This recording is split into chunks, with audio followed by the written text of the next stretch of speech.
church planter can walk 20 miles in a day. Give him a bicycle and he can go 3 times as far and be 3 times as effective.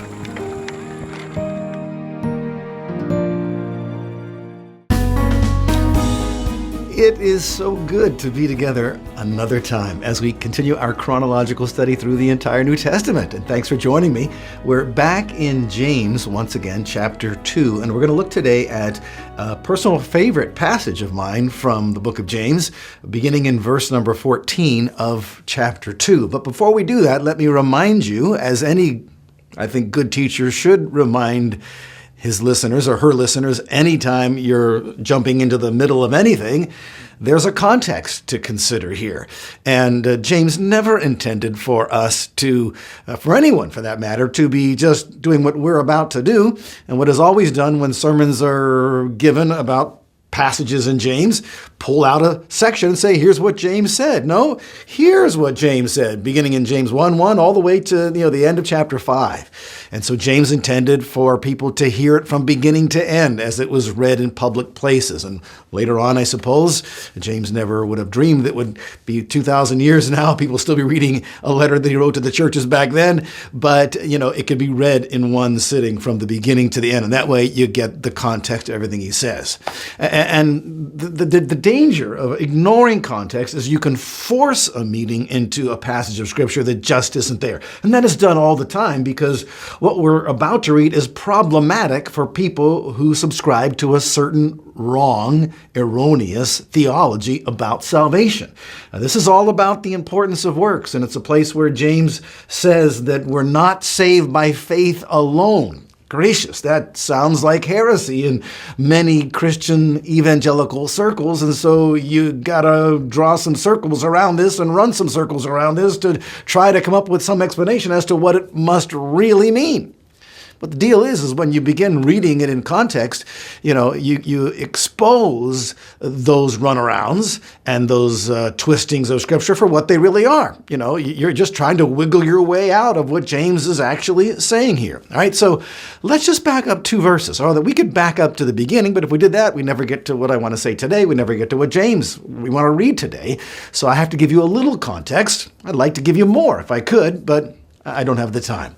So James 2 and verse number 12. So speak, James says to his readers, me and you, so speak and so act as those who are to be judged by the law of liberty. So there's the beginning of this context. You and I, all of James' readers, every Christian is going to be judged by something. What? The law of liberty. And we've already established previously that is most likely the law of love, the perfect law, the royal law. Love your neighbor as yourself. That's what we're going to be judged by. And shouldn't surprise us because Jesus said that is the second most important commandment. So you think that might pop up somewhere when you think in the judgment when we stand before God, the second greatest commandment. Right. It makes perfect sense. James then gives a very sober warning in verse number 13, for judgment will be merciless to the one who is shown no mercy. Well, it bears repetition. I've said it before, but it does bear repetition. What do you get if you get a merciless judgment? If God shows you no mercy at your judgment, what will you get?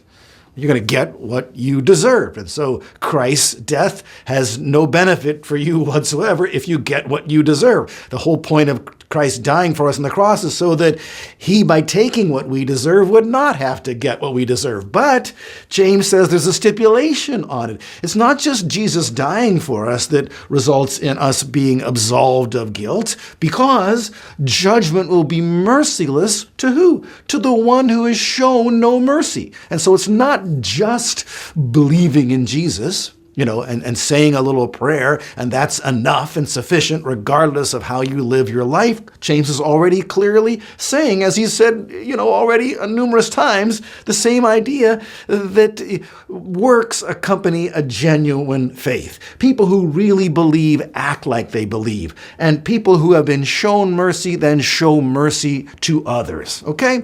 We've talked about this, and I just am so tempted to follow, these rabbit trails that are all related. did, but I've followed those rabbit trails before. All right, so judgment will be merciless to the one who has shown no mercy, but here's the positive side: mercy triumphs over judgment. Now, you come to verse 14, and here's the passage I want to get into. And oftentimes, like in my Bible, this is written as a new paragraph. Although, of course, James didn't write in any paragraphs. There weren't any verse numbers. It was just a continual flow. And when we read the new paragraph, indentation, we think, okay, well, forget what we just read. Now let's start off with a new topic. Au contraire, monsieur, this is not a new topic. This is a perfect flow from what we've just read about the sober warning of a merciless judgment to the one who's shown no mercy. What use is it, my brethren, verse 14, if someone says he has faith, but he has no works, can that faith save him? Okay, well, that's a rhetorical question. It becomes more obvious that it's a rhetorical question as you keep on reading, but the obvious answer to that rhetorical question is no. Faith without works cannot save a person. Okay, so the person who says, I believe, but who shows no mercy to others. Just jump back up one verse. Judgment will be merciless to the one who has shown no mercy. That person, is not going to benefit from Christ's death if you don't show mercy. You have to not only have faith, but you also have to have works. And in fact, I'll show to you as we progress through this that genuine faith always just naturally produces works. Okay, so you don't have to try to drum up some works to prove you have the faith.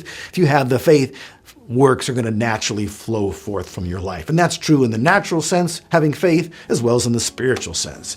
If you believe that your house was on fire right now and about to burn to the ground, well, you wouldn't be sitting there calmly watching this video saying, well, I believe my house is burning down. No, you would be running to get out of that house and get your loved ones out of that house and maybe save a few prized possessions, But we know what you believe by your actions. And so you can't believe in Jesus without it changing your life, okay?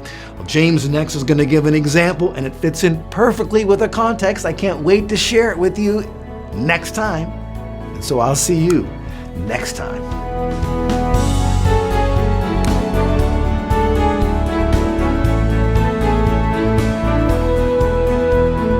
HeavenWord 7 is made possible by the financial support of viewers like you. Thank you.